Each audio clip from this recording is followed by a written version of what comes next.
Hospitals are places of constant motion.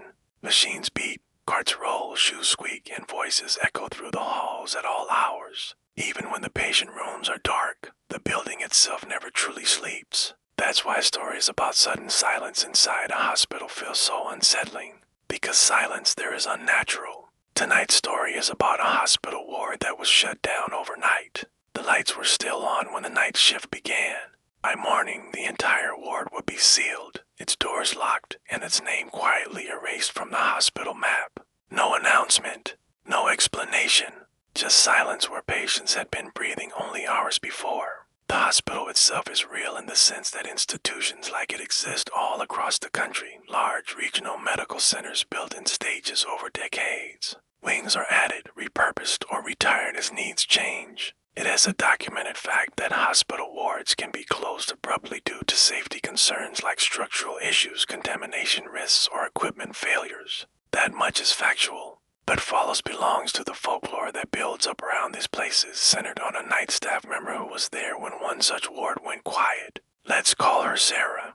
Had worked night shifts for years. She knew the hospital felt different after midnight, but it never felt empty. That night began normally. Patients slept. If pumps hummed their steady, rhythmic tune, the air carried the familiar scent of disinfectant mixed with the warm plastic smell of machines running continuously. Sarah checked charts, adjusted blankets, and moved to a routine she could perform without even thinking.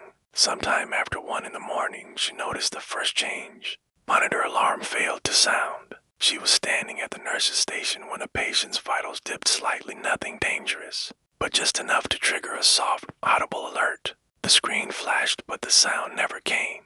She assumed the volume had been accidentally lowered and went to reset it, but the alarm remained silent. She walked over and tested another monitor. Same result. Within minutes, other nurses on the ward started noticing similar issues. Patient call buttons would light up, but they produced no tone at the central desk. Overhead announcements from other parts of the hospital didn't carry into their hallway. Even the intercom at the desk seemed muted, though its indicator lights showed it was functioning normally. They contacted maintenance. Over a crackly line, a technician suggested a temporary system glitch and promised to look into it remotely. Then, the hallway lights dimmed. It wasn't a blackout, just a subtle reduction in brightness, as though someone had turned a hidden dial slightly to the left. The emergency lighting didn't engage. The ward was still visible, but the brightness felt wrong. Shadows in the corners deepened, seeming to stretch farther away than they should have been. A nurse nervously joked that the floor felt heavy. No one laughed. The patients were unusually still. Nighttime restlessness is common in hospitals, especially among the elderly or those in pain. But this ward felt different. Even patients who typically stirred or called out for assistance remained completely motionless, their breathing slow and shallow. The machines continued to function, displaying their data on glowing screens, but without their accompanying sounds, their activity felt distant, almost unreal. At approximately 2:17 a.m., the heavy doors at both ends of the ward slid shut. This was not standard procedure. Those doors were designed to remain open unless there was an active fire alarm or an isolation protocol. No such protocol had been announced. The doors closed smoothly and locked with a soft, final mechanical click. Security was called. Their radios crackled faintly but couldn't carry clear audio. A guard arrived at the other side of the glass panel door at one end of the hallway. He tried his key card. It didn't work. He tried to pry the door. It wouldn't budge. From inside the ward, the staff could see him speaking into his radio, his face etched with confusion. Inside the sealed ward, the air grew noticeably cooler. Now, temperature fluctuations can happen in large buildings due to adjustments. That was the official explanation offered later. But those who were present described the cold as localized, settling low along the floor and creeping upward slowly. Sarah felt it against her ankles first, a strange, damp chill that had no source. Then something stranger happened. The sound disappeared completely. Just the alarms and the intercom, everything. Footsteps on the polished floor made no noise. The rustle of a nurse's scrubs was gone.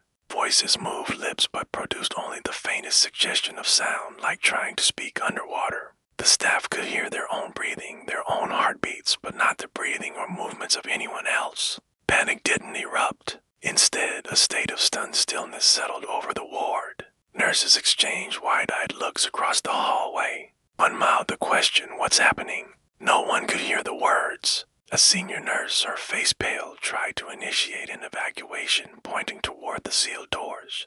But her instructions were lost in the suffocating silence. Cell phones showed full bars of signal but produced no dial tone. The overhead lights flickered once, then stabilized at their new, dimmer level. One nurse later claimed that during this period she noticed something deeply unsettling. The patient rooms, she said, felt occupied in a different way. Not crowded, just watched. She described the distinct sensation of being observed from behind, a prickling on her neck even when she was standing alone in the middle of the hallway. This is, of course, subjective. But what's chilling is that multiple staff members independently reported the exact same feeling. At 2:41 a.m., the lights at the far end of the ward turned off completely.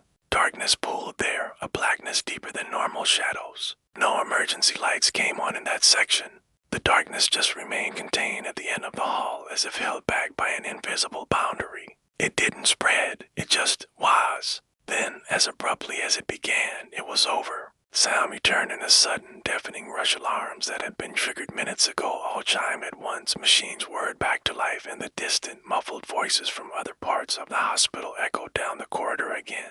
The doors unlocked with a loud clunk. The lights returned to their full, clinical brightness. The strange cold dissipated. Security burst into the ward, their faces a mixture of relief and alarm. No patients had been harmed. All their vital signs were stable. A thorough check of the system logs showed no clear explanation for the shutdown. IT later attributed the incident to a cascade failure, a highly improbable series of overlapping electrical and software glitches. HVAC fluctuations were cited for the temperature drop. Acoustics experts suggested a rare sound-canceling interference pattern could have caused the silence. All plausible theories, all completely unprovable. By morning, the ward was empty. Patients were relocated quietly and efficiently to other floors. Staff were reassigned without comment.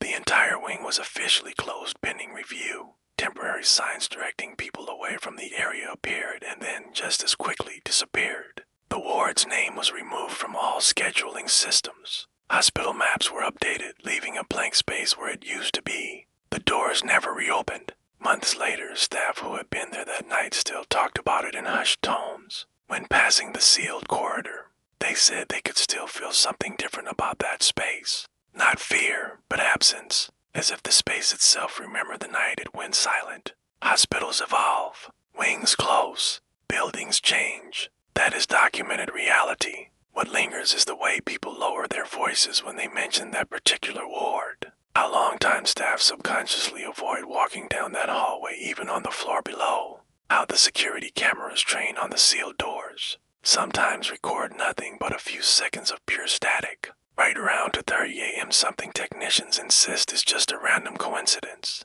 No official report mentions anything unusual. And yet, if you walk past those locked doors late at night, some people say you can still feel it, the echo of a silence far too complete to belong to a working hospital. A silence that arrived all at once, and in some ways never fully left. Thanks for watching. If you have a story about an unsettling silence or a place that just feels wrong, share it in the comments below. Don't forget to like and subscribe for more strange stories. Stay safe out there.